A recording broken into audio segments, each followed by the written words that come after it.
Hi, it's been a while. It's been like 2 weeks because I was moving and I had school and work. Yeah, I got a job finally after like 5 months.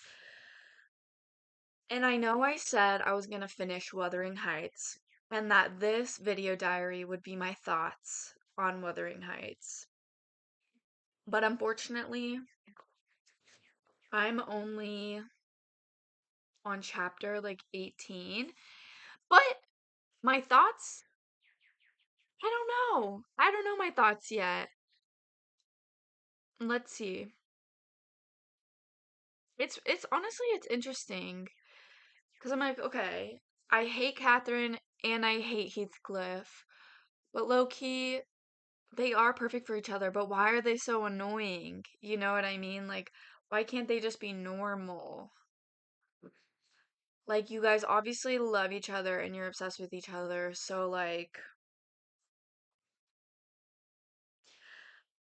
why? Why are we doing this? Why are we making everyone miserable? For what? Like, sorry, but it is kind of romantic. Mm. This is a quote I highlighted because I loved it. This is when what's her name leaves Heathcliff. She's like, she said, people feel with their hearts. And since he has destroyed mine, I have not power to feel for him. She said, boom. I don't feel bad. So, anyways, oh, Isabella, yes. Anyways, I'm only halfway through. I'm trying to remember literally the page I'm at or the chapter, but I can't. I kind of don't know how to use my Kindle properly, but I'm trying my best, okay? I'm trying my best here. Chapter 17. I'm about halfway through. Can you see that? You can't see it, but I'm halfway. I'm halfway. And my thoughts will be they'll be on their way soon, okay? Just had to give you that update. I am reading it. I'm not done. I'm just not done, okay?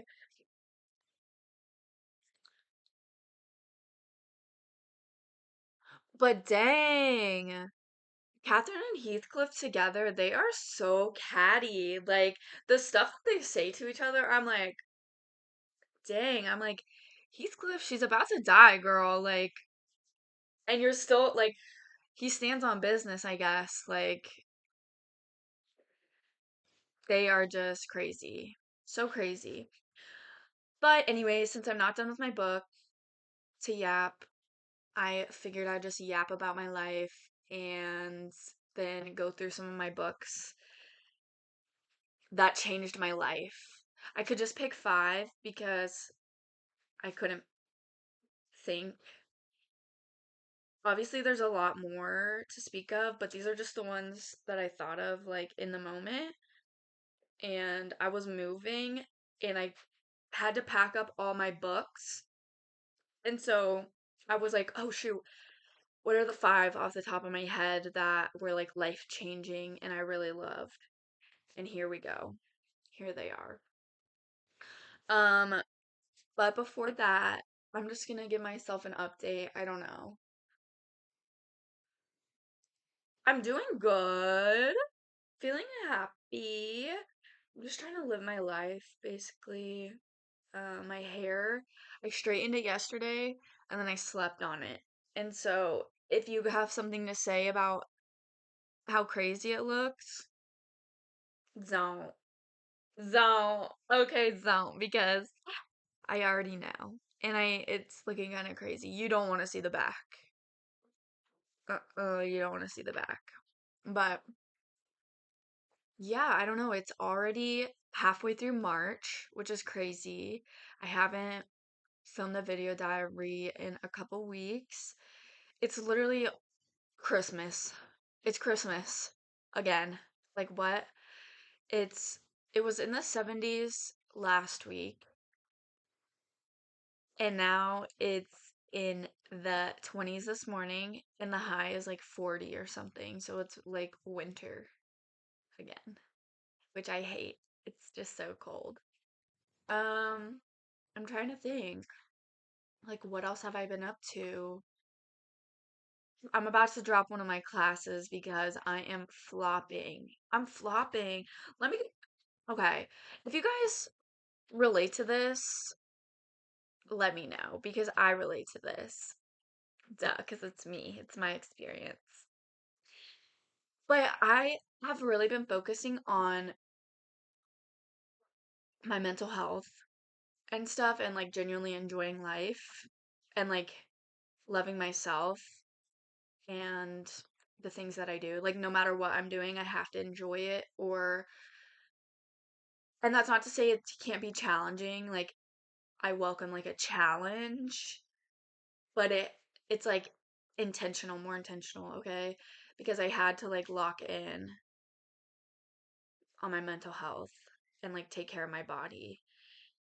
And I worked like multiple jobs before, like for basically my whole life while I was in school as well. And this past like 4 or 5 months were the first time I was unemployed and like since I was like 16. Um, and it was really crazy. Like I feel like a different person. Like never rested before. So I really focus on like resting, taking care of my mental health, prioritizing myself, okay? But in doing that, it's been hard to like keep up with everything and also like being mindful of my health. And if you have insomnia out there, like please, if you have insomnia, you get it. Like I have nightmares and insomnia, so I be not sleeping good. But if I don't sleep good, then it ruins like the rest of my life. Like if I'm really tired, like I will become crazy, okay?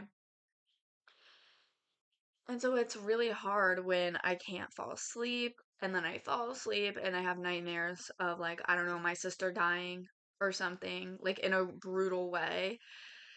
And I'm just like, and it feels so real. And then I wake up and I have to wake up in an hour and I feel like I didn't sleep at all because my sister was literally dying. Like, hello. And then I'm like, okay. And then I'm like, okay, I'll sleep for an hour. And then I sleep for like 4 hours, sleep through my alarm because I'm like finally asleep. It's just brutal, okay? Anyways, that being said, like, my class is flopping. I am flopping. But I'm trying to be okay with failing and not being the best. So it's kind of like exposure therapy. I'm just like, yeah. And also, no one can convince me, like, to care that much. Like, I do care. But I'm not gonna beat myself up because I'm literally gonna die. I could die tomorrow. Like, I'm sorry. What can you do? What can you freaking do? It's like, what can you freaking do? I don't know. I literally don't know. All I know is I'm here. I'm here. I'm enjoying my life. I'm trying to be kind to myself and others and have fun. So, that's the tea right now. This is the first book. Oh, I read this when I want to say, let's see when it was written or published.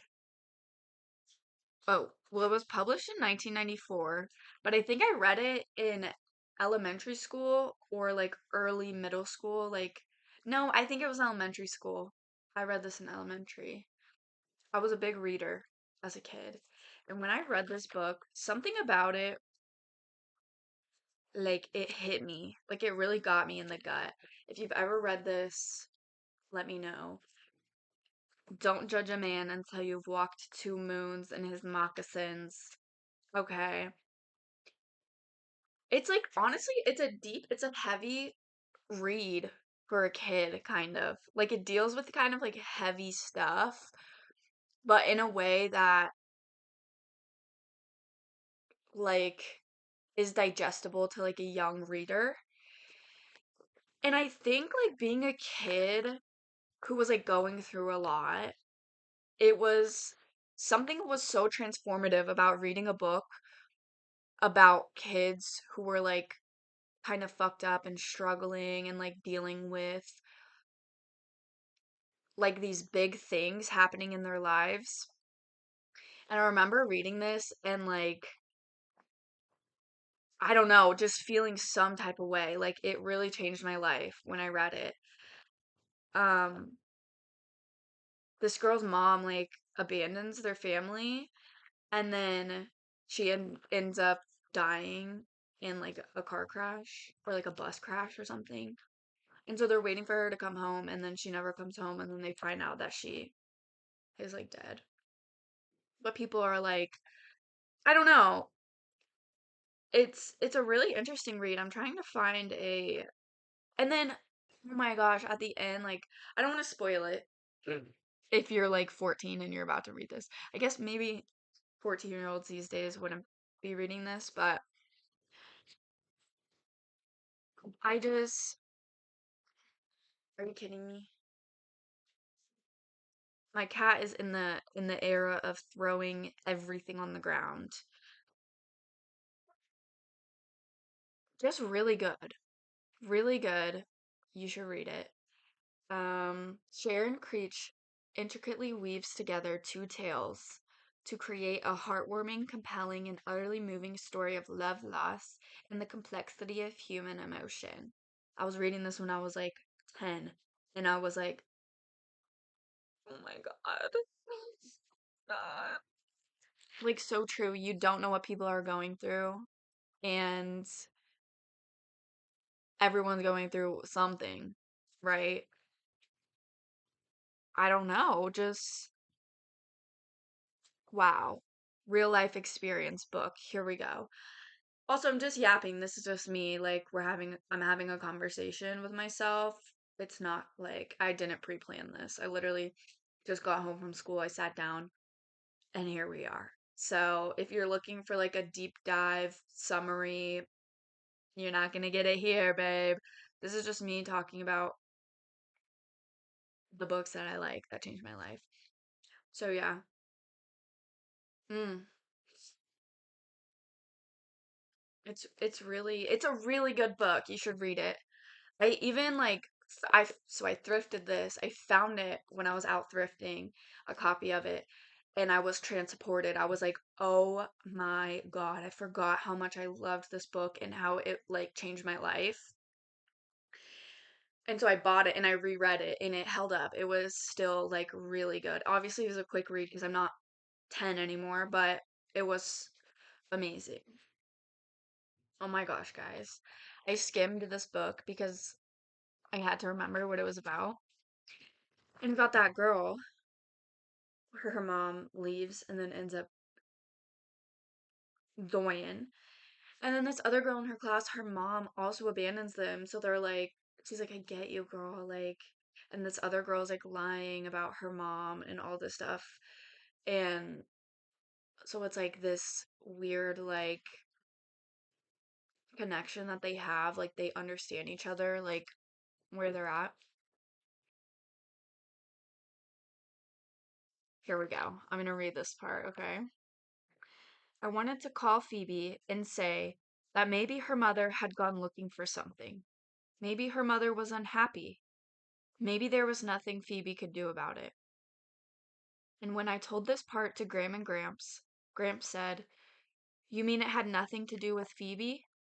They looked at each other. They didn't say anything, but there was something in that look that suggested I had just said something important. For the first time, it occurred to me that maybe my mother's leaving had nothing whatsoever to do with me. It was separate and apart. We couldn't own our mothers. Me reading that at 10. But literally, I read this when I was 10 and I was like, stop. On that night, after Phoebe had given her report on Pandora's box, I thought about the hope in Pandora's box. Maybe when everything seemed sad and miserable, Phoebe and I could hope that something might start to go right. Like, dang. Sharon, what are you doing to me, girl? What are you doing to me, girl? Crazy.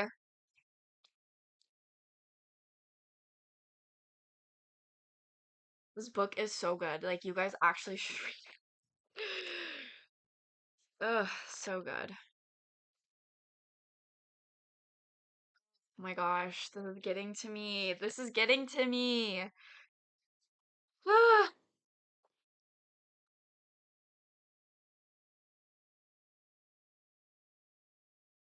I'm gonna read a passage. Here we go. The be They're at the hospital because her grands is about to die. And there's a beagle there. And she's taking care of the girl. The beagle in my lap was just like our Moody Blue. I rubbed her head and prayed for Graham. I thought about Moody Blue's litter of puppies. For the first week, Moody Blue wouldn't let anyone come anywhere near those puppies. She licked them clean and nuzzled them. They squealed and pawed their way up to her with their eyes still sealed. Gradually, Moody Blue let us touch the puppies, but she kept her sharp eyes on us. And if we tried to take a puppy out of her sight, she growled. Within a few weeks, the puppies were stumbling away from her, and Moody Blue spent her days herding them back. But when they were about 6 weeks old, Moody Blue started ignoring them. She snapped at them and pushed them away. I told my mother that Moody Blue was being terrible. She hates her puppies. It's not terrible, my mother said. It's normal. She's weaning them from her. Does she have to do that? Why can't they stay with her? It isn't good for her or for them. They have to become independent. What if something happened to Moody Blue? They wouldn't know how to survive without her. This is her mom talking to her when that left and while I prayed for Graham outside the hospital, I wondered if my mother's trip to Idaho was like Moody Blue's behavior. Maybe part of it was for my mother, and part of it was for me. Huh? Imagine me reading that when I was 10. Like, damn. Damn. Woo! My God. Anyways, just wanted to give you a little taste since I kind of glossed over this one. 'Cause I forgot what was going on. Next, classic. Yeah, you've probably seen this on Pinterest, you bitches. Like, I know I know you guys hitting these freaking bell jar freaking references. But I read this, I think like 3 years ago. And I want to say I read it for school, like for a class, and I wrote an essay about it. But then I was very depressed back then. I wouldn't say I'm as depressed now. Like, I don't struggle as much with like severe depression. But when I was reading this, I was like, wow, wow. And something about a real life narrative. Like, I love my fantasy. I love my fantasy and my like romance stuff. But something about just like a simple, like human experience that's written in such a way. Same with this. This is basically the same. Like, I really like those. Like, I like feeling in touch with like other humans. Like, oh wow. Like, oh my gosh, The Guest, if you guys have ever read that by Emma Klein, kind of similar. Like, it's just like her narrative over like a summer, and nothing like really crazy happens, but you're like basically like analyzing and evaluating like her choices, like her normal like life choices, which I love. I just love. Oh my gosh, you guys. Okay. So I have this a few pages dog-eared and I don't know why, but I'm gonna let's see. I don't know why that one is dog-eared. This one has an underline. I felt very low. I had been unmasked only that morning by JC herself, and I felt now that all the uncomfortable suspicions I had about myself were coming true, and I couldn't hide the truth much longer. After 19 years of running after good marks and prizes and grants of one sort and another, I was letting up, slowing down, dropping clean out of the race. Damn. Damn. Relate, relate. It's like crazy. She's just a woman. Let's see, why did I dog ear this one?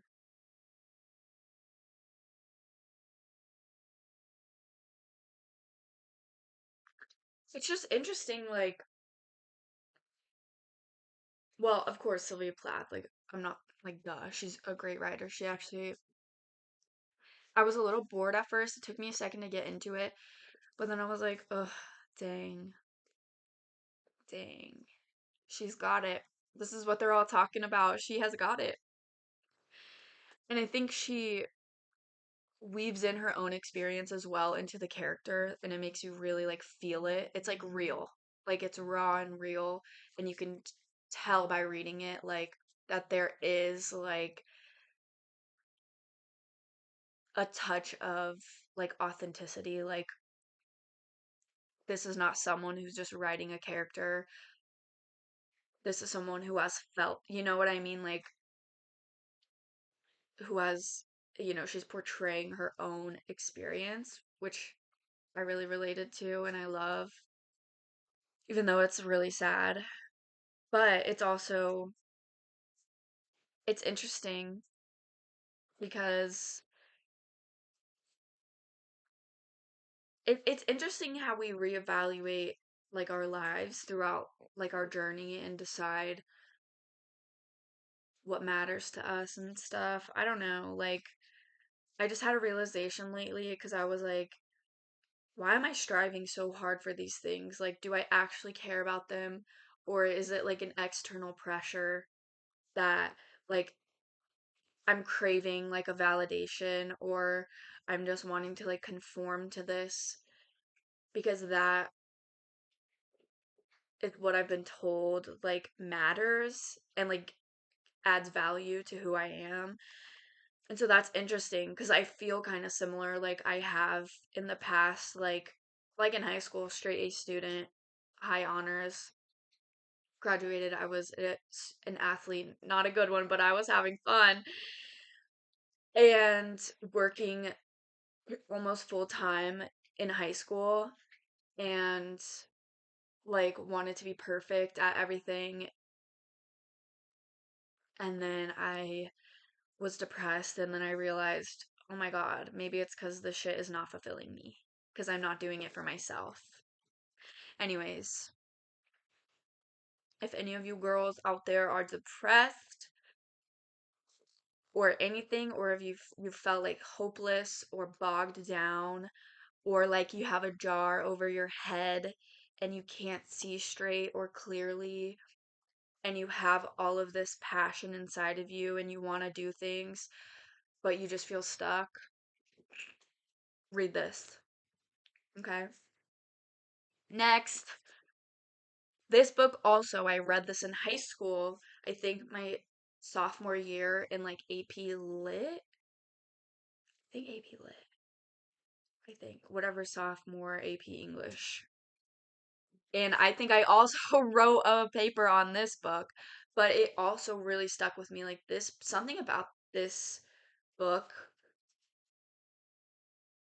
just like struck a chord with me as a teen, as like a kid.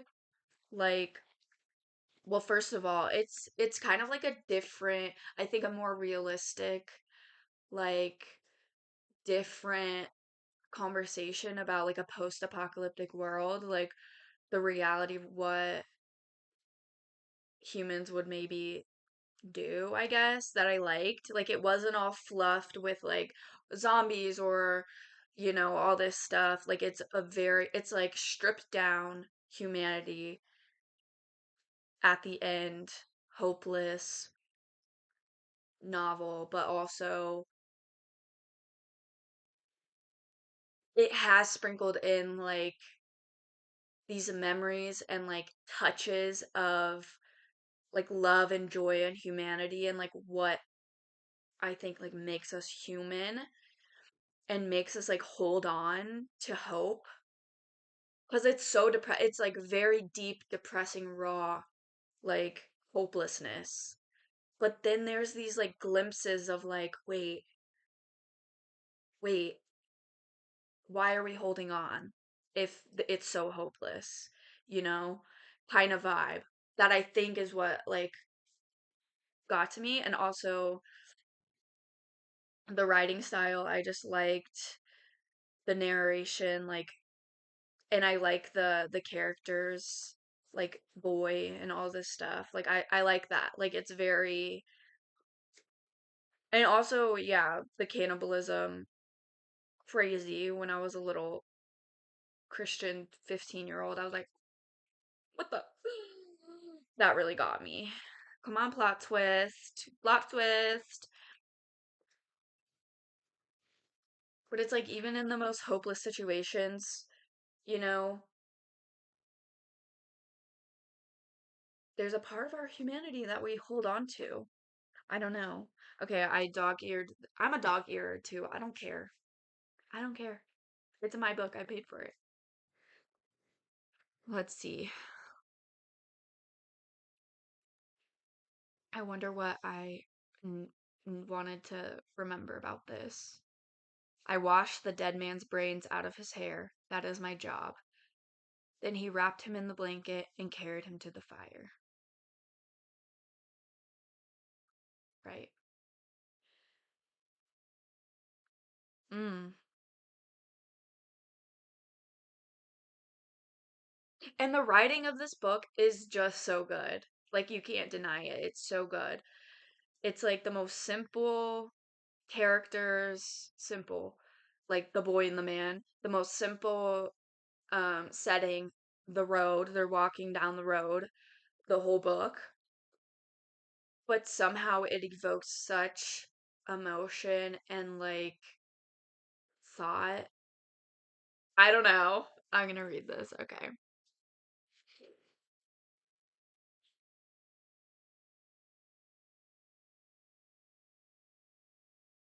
He kicked holes in the sand for the boy's hips and shoulders where he would sleep, and he sat holding him while he tousled his hair before the fire to dry it. All of this, like some ancient anointing. So be it.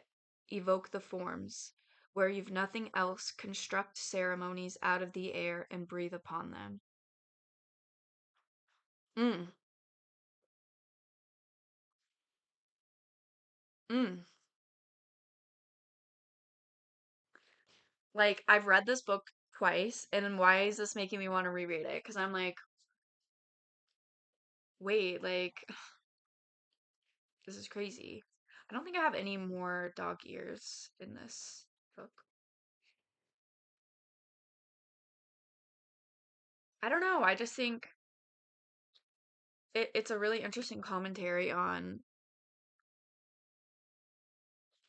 humanity. Like, wow. Why am I gonna cry?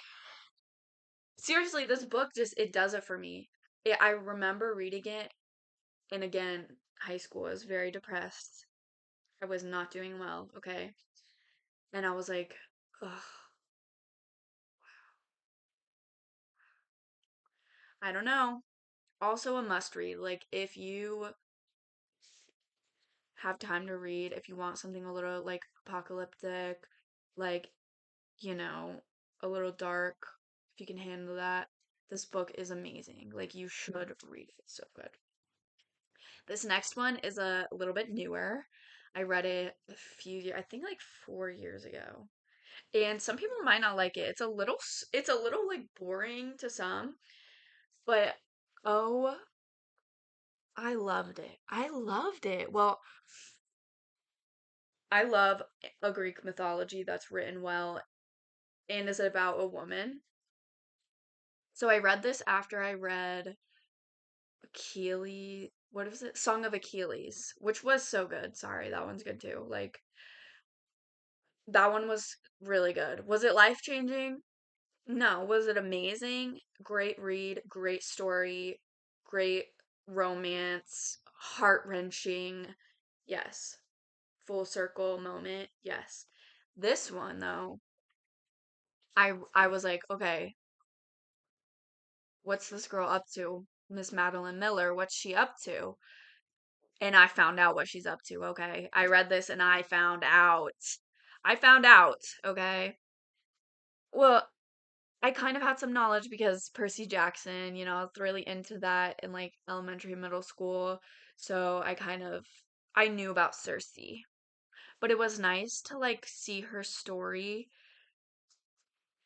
told in a way that gives her substance. And because you hear, oh, she's like an evil witch, she turns in Percy Jackson, she turns them into hamster or something. I can't remember because read it like so long ago. And it's like, okay, kind of like Medusa, you just hear like, oh, she turned people to stone, like she's evil. But then you read a story that like gives it substance and gives them like a depth of character and like I just loved it, sorry. And I liked the storytelling. Um I liked her journey. It's kind of a story about a woman who is just effed by like all the men around. Not literally, oh my God. Just like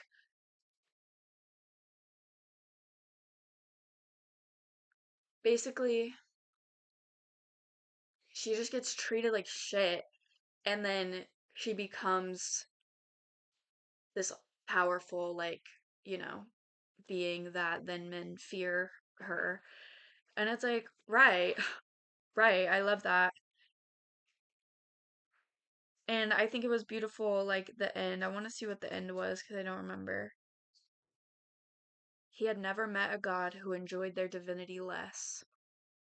Like, it's just so good. It's a really good story. Like, again, I'm not going to say much. And I haven't reread these, like, recently, so I am trying to recall, like, details. But I don't know. This is a good story about. So, okay, when I was reading it, I finished it and I was talking to my physical therapist at the time. And she was like, oh my gosh, we're reading that in my book group. And I was like, oh my God, I love that book. Like, I hope you guys enjoy it. And she was like, I don't really like it. And I was like, how?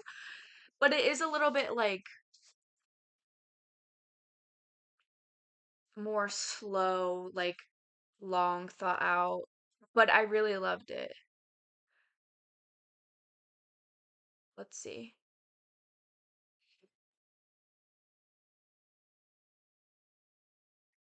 I have aged. When I look in my polished bronzed mirror, there are lines upon my face. I am thickened, too, and my skin has begun growing loose. I cut myself at my herbs, and the scars stay. Sometimes I like it, sometimes I am vain and dissatisfied, but I do not wish myself back. Of course, my flesh reaches for the earth. That is where it belongs. One day, Hermes, I got my Spanish brain on. Hermes will lead me down to the halls of the dead. We will scarcely recognize each other, for I will be white-haired and he will be wrapped in his mystery. I know how lucky I am, stupid with luck, crammed with it, stumbling drunk. I wake sometimes in the dark, terrified by my life's precariousness, its thready breath. Beside me, my husband's pulse, pulse beats at his throat. My children's skin shows every faintest scratch. A breeze would blow over them, and the world is filled with more than breezes, diseases and disasters, monsters and pain in a thousand variations. I do not forget either my father and his kind hanging over us, bright and sharp as swords, aimed at our tearing flesh. But if they do not fall on us in spite and malice, then they will fall by accident or whim. Dang. My breath fights in my throat. How can I live on beneath such a burden of doom? I rise, and the I rise then and go to my herbs. I create something. I transform something. My witchcraft is as strong as ever, stronger. This too is good fortune. How many have such power and leisure and defense as I do? Like no one. Telemachus comes from our bed to find me. That's her man, I think. I can't even remember. He sits with me in the green-smelling darkness, holding my hand. Our faces are both lined now, marked with our years. Circe, he says, it will be all right. It will be all right. It is not the staying of an oracle or a prophet. They are words you might speak to a child. I have heard him say them to our daughter when he rocked them back daughters. Oh my god, I can't read. I've heard him say them to our daughters when he rocked them back to sleep from a nightmare. His skin is familiar as my own beneath my fingers. I listen to his breath, warm upon the night air, and somehow I am comforted. He does not mean that it does not hurt. He does not mean that we are not frightened, only that we are here. That is what it means to swim in the tide, to walk the earth and feel it touch your feet. That is what it means to be alive. Overhead, the constellations dip and wheel.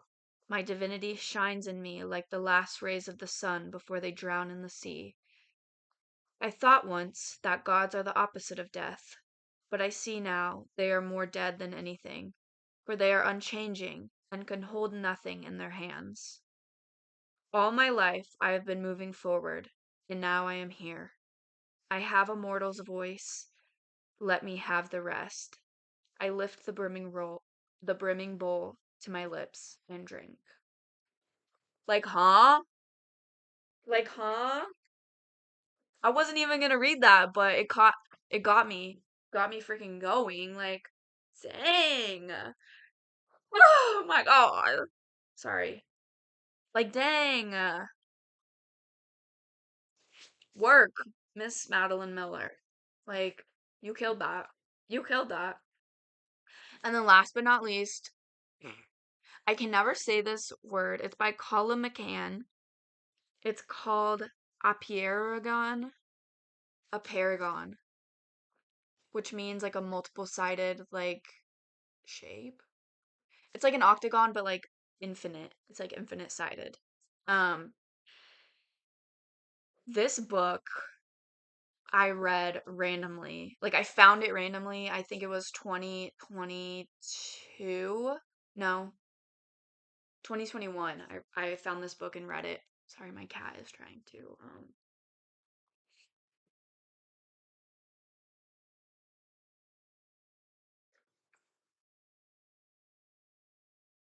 you can't get up there. You can't. This was before I knew really anything about the Israel-Palestine conflict.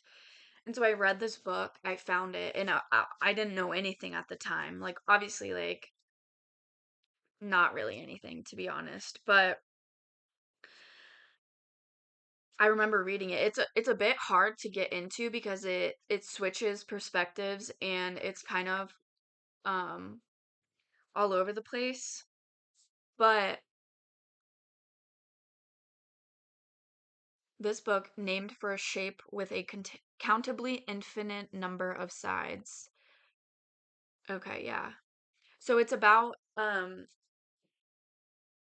Israelis and Palestinians affected by the conflict and how they like live their real lives like with um violence and death like all around them and how they um experience life with these like blockades and this danger. And so they're all the characters in this book are affected by the conflict. Like some of them, like their children are killed.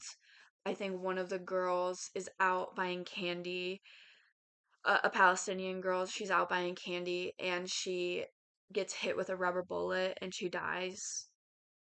And so it's just these like heart-wrenching like real stories. They're not real, but they're based on reality.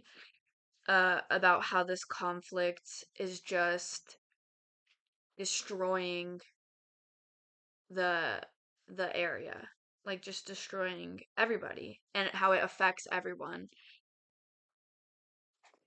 I don't think I got to the very end, but it has like a lot of bird euphemisms and what's the word? Like metaphors and examples in it, which I thought was interesting. Like it's like a stark like, oh, these birds that are like free, they're flying above, they're always talking about birds, and then these people that are like trapped in like basically like a prison of where they live. I can't think of words right now. Um, let's see.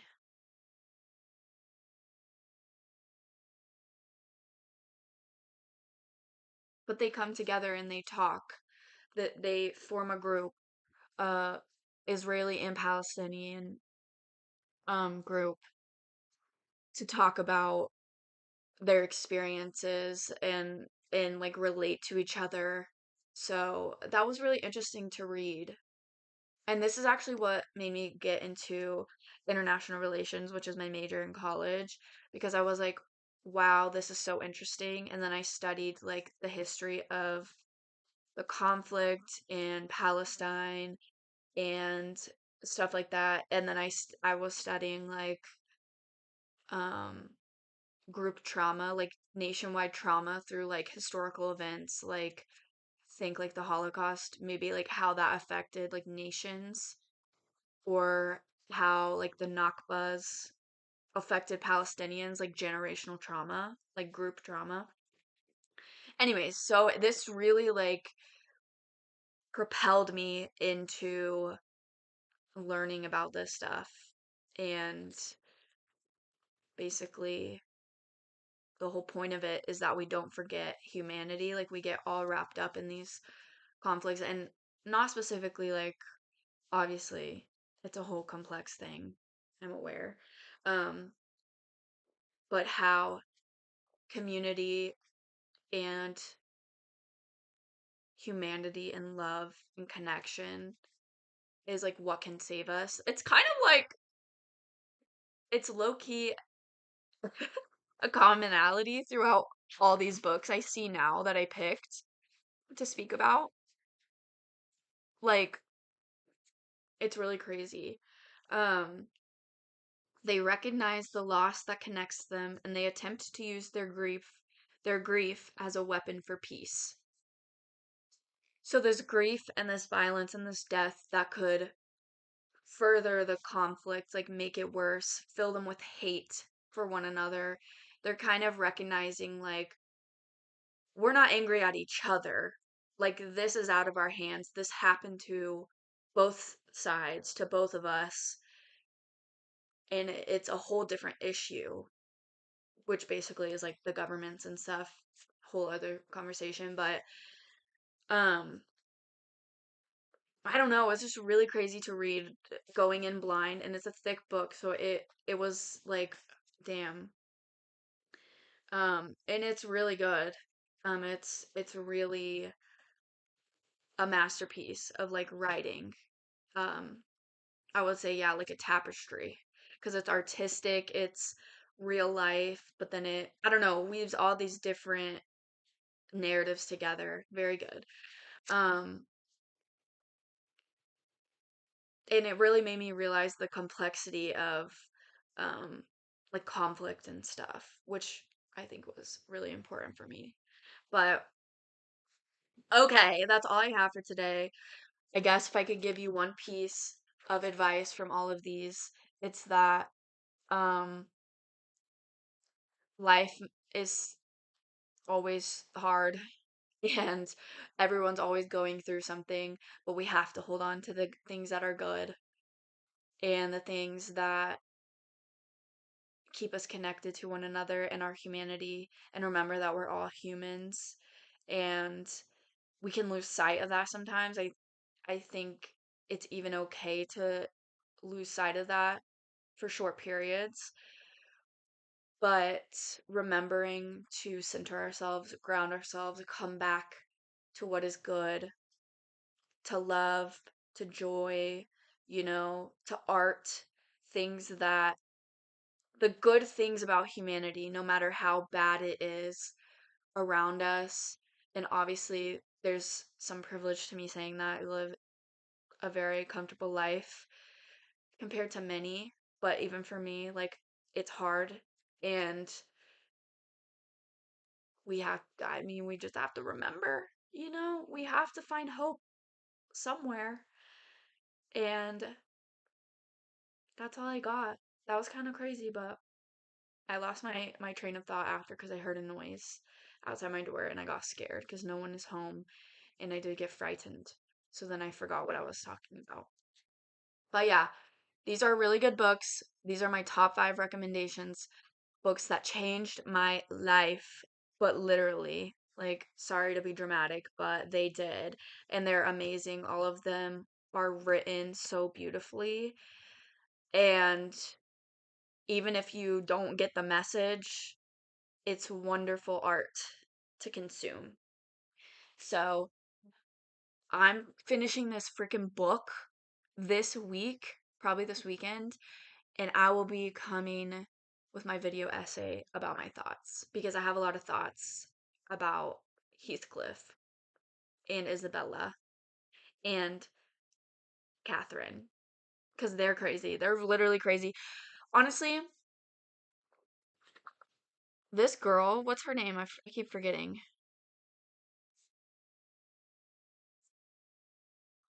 Who wrote it? I can't think of it right now. I'm about to poop my pants.